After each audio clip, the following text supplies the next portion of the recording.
صباح الخير. هو احنا النهارده هنشتغل على القضية ان شاء الله. ان شاء الله. بس لما يبقى الكل يجي ونبقى نبدأ. يا ساتر بارد. بتقولي ايه؟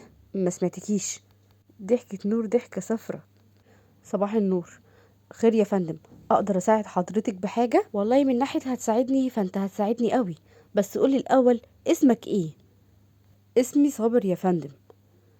تمام يا صبر. بص انا كنت عاوز اسال على قضيه، يعني كانت اتقفلت من شهر شهرين، على الراجل جه يبلغ عن فيلا اللي جنبه فيها اعمال كده. ايوه صح، اللي اتقفلت من شهرين كده. ثواني يا استاذه واجيب لك الملف. تقريبا هو ده. هو ده يا استاذه. بص عليه كده. ايوه هو ده. شكرا جدا يا عم صابر. وثانيه واحده، لو حد قالك على الملف ما تقولوش ان انا خدته.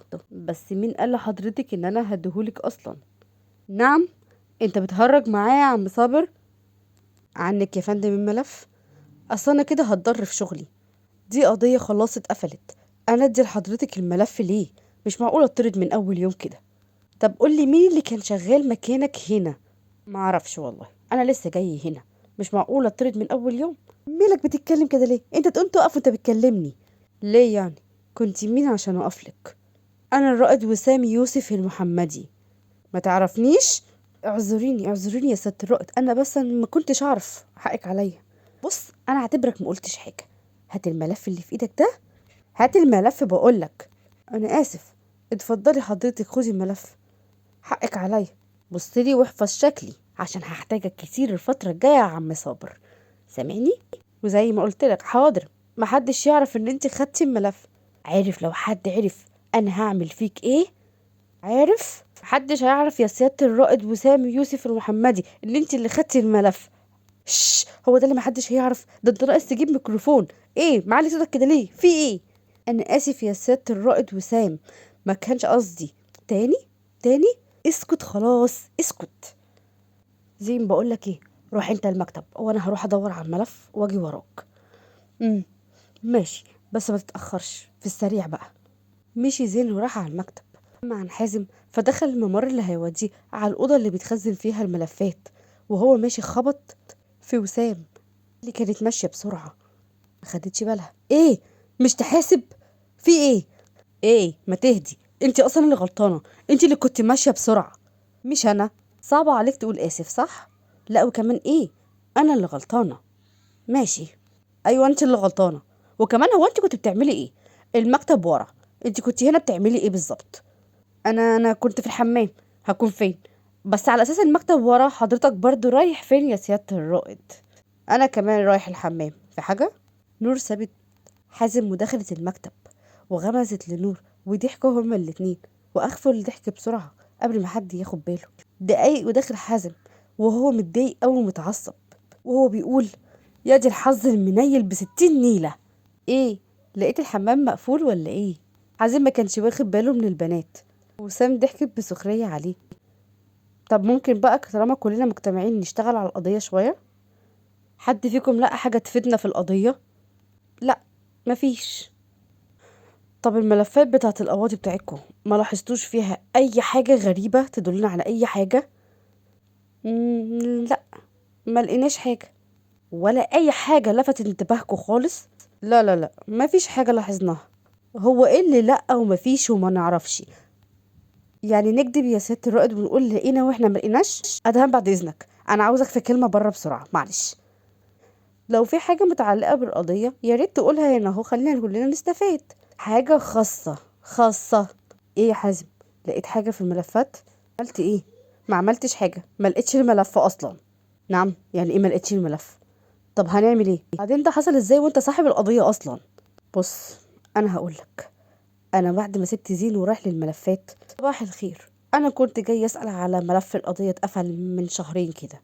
عن قضيه ايه يا فندم؟ عن الراجل اللي كان بلغ عن الفيلا اللي جنبه بيحصل فيها اعمال وحاجات غريبه، انا ناسي اسمه بس مش متذكره. القضيه من شهرين بالظبط. ايوه ايوه الملف مش موجود. طب بقول لي في اي مكتب تاني وانا اروح اجيبه عادي، مفيش مشكله. ما تشيلش الهم، هدور انا عليه بنفسي. فقول لي عليه. ما هو حد اخده خلاص. نعم. القضية دي بتاعتي. يعني ايه حد اخده؟ والله ما كنت اعرف انها بتاعتك يا باشا. حد اخده خلاص. الموضوع بسيط اهو وانا هادي. قول لي مين اخده وانا هروح اخده منه. ما انا ما ينفعش اقول لك مين اللي اخده، معلش سامحني. الظاهر ان انت ما سمعتش انا قلت ايه. انا هقول لك تاني، انا صاحب القضيه دي وانا ما اعرفش مين اللي خدها. لا، ما هو ده اسمه استهتار. اي حد يطلب منك حاجه تديها له كده من غير اسمه؟ ما هو من المديريه هنا، وبصراحه هو نبهني اني ما اقولش لحد. تمام، قول لي مين وانا اللي هتصرف معاه. ما هو ما ينفعش، ده شغلي برضو، ما اقدرش اقول لك. سامحني يا باشا، ما هو انا برضو من حقي اعرف مين اللي خد شغلي. اديني فرصه لغايه بالليل بس. ليه؟ مادام انت عارف مين اللي اخده ما تقول لي دلوقتي. طب وبعدين؟ ما احنا لازم برضو نبص على تفاصيل القضيه دي.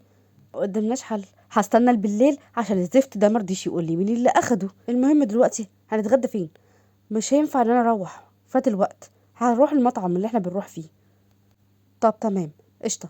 انا ناسي تليفوني في المكتب، هروح اجيب التليفون وهحصلك على هناك على طول. ماشي.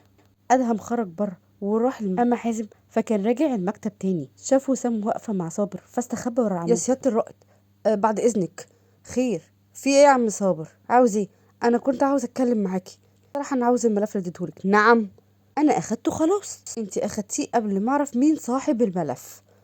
ايوه يعني، واستفدت ايه لما انت عرفت مين صاحب الملف؟ ولا حاجه، عاوز الملف عشان صاحبه عاوزه واديهوله. ومين بقى صاحب الملف ده؟ انا اسف مش هقدر اقولك، دي اسرار شغل. اعذريني يا ست الرائد. تمام خلاص، لما تبقى تقولي تبقى تاخد الملف. استني طيب، امر لله. صاحب الملف سيادة الرائد حازم. نعم. لا لا، وعارف لو نطقت بكلمة هعمل فيك ايه؟ أنا كده يا ست الرائد هتضر في شغلي. انا اديتك ملف مش بتاعك وهو بيدور عليه وعاوزه. اعمل ايه انا؟ عارف لو نطقت بكلمة ان انا اللي خدت الملف هعمل فيك ايه؟ اسكت خالص، ما تقولش لحد حاجة. يا فندم بقولك هتضر في شغلي، هو بيهددني. وهنا وسام شافت حازم وهو واقف ورا العمود وبيحاول يقرب منهم عشان يسمع اي حاجه، فغيرت كلامها بسرعه. القضيه اللي انا لسه مدياك الملف بتاعها واتقفلت خلاص. يعني ايه تتفتح تاني؟ يعني ايه؟ هنا صابر ما كانش فاهم في ايه وايه التحول الفجأة ده، بس لما شاف حازم. ايوه ايوه. اعمل ايه؟ تمام، روح انت وحسابك معايا بعدين. خرج حازم من ورا العمود وهو متضايق ومش عارف يعمل ايه ولا فاهم ايه اللي بيحصل. راح جاب تليفونه وخرج بره المديريه. عارف يا عم صابر، لو نطقت بكلمه وقلت لحد حاجه او إن انا اللي خدت الملف انا هعمل ايه بجد؟ طب قولي لي انت اعمل ايه؟ انا هعمل ايه؟ ده ممكن يعمل لي شاورما لو ما اديتلوش الملف بالليل زي ما انا قلت له. وانت مالك خايف منه كده ليه؟ ها؟ ما تنشف كده، ما تخافش منه عادي يعني.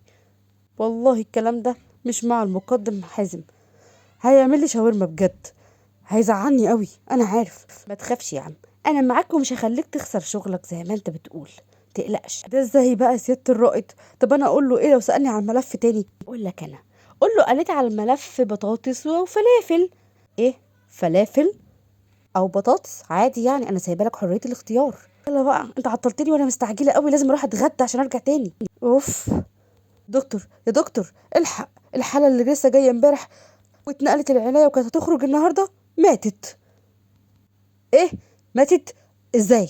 اوعى وسع لا يخرب بيوتكو. ايه ده؟ ازاي ده يحصل؟ وازاي ما تقولوليش من ساعه ما ماتت؟ ايه اللي بيحصل؟ ما تهدى يا علي، في ايه؟ ده امر ربنا، هتعترض ولا ايه؟ ونعم بالله. بس المريضه دي انا فحصتها بنفسي وكل قوائمها وكل حاجه كانت سليمه ووظائفها. ايوه يعني ايه مشكلتك دلوقتي؟ ده امر ربنا، هتعترض وهتكفر ولا ايه يا علي؟ في ايه؟ ربنا عايز كده. استغفر الله العظيم. طب بذمتك مفيش حاجه غريبه؟ ماتت ازاي يعني؟ قولي لي بقى يا ست وسام، هتحققي ازاي بقى في المستشفى دي؟ بصي، كان في واحد في الاستقبال اعرفه، كان ساعد لي في قضيه قبل كده، هكلمه. صحيح، قبل ما انسى، حازم هو صاحب القضيه بتاعه الفيلا اللي احنا خدنا الملف بتاعها وبيدور على الملف. يا لهوي، انت عارفه معنى اللي بتقوليه ده ايه؟ اه عارفه. حازم كده ممكن يكون منشق عن الفريق او هما كده بيشتغلوا لوحديهم ومش قايلين. اه الخبثه، شفتي؟ بس احنا لازم نراجع نفسنا يا نور كويس بعد ما نبص على القضية دي. لازم نفكر. مش فاهمة. ممكن يطلع في خطورة في القضية دي، انا قلقانة منها قوي. يا سلام، من امتى واحنا بنخاف يا وسام؟ في ايه؟ طول عمرنا بنشتغل في قواضي تقيلة. اي نعم بنكون خايفين لا نموت، بس لأ، احنا شجعان يعني وقدها. في ايه يا وسام مالك؟ عارفة، بس احنا ممكن نحتاجهم معانا لما نبقى نشوف فيها ايه القضية الأول. المهم، أنا رايحة أشوف شغلي بقى، وأشوف الحاجات اللي ورايا والقواضي اللي قلتلك عليها. تمام؟ عاوزة مني حاجة؟ لأ، بس يلا نطلع مع بعضينا. تسيبيني ليه؟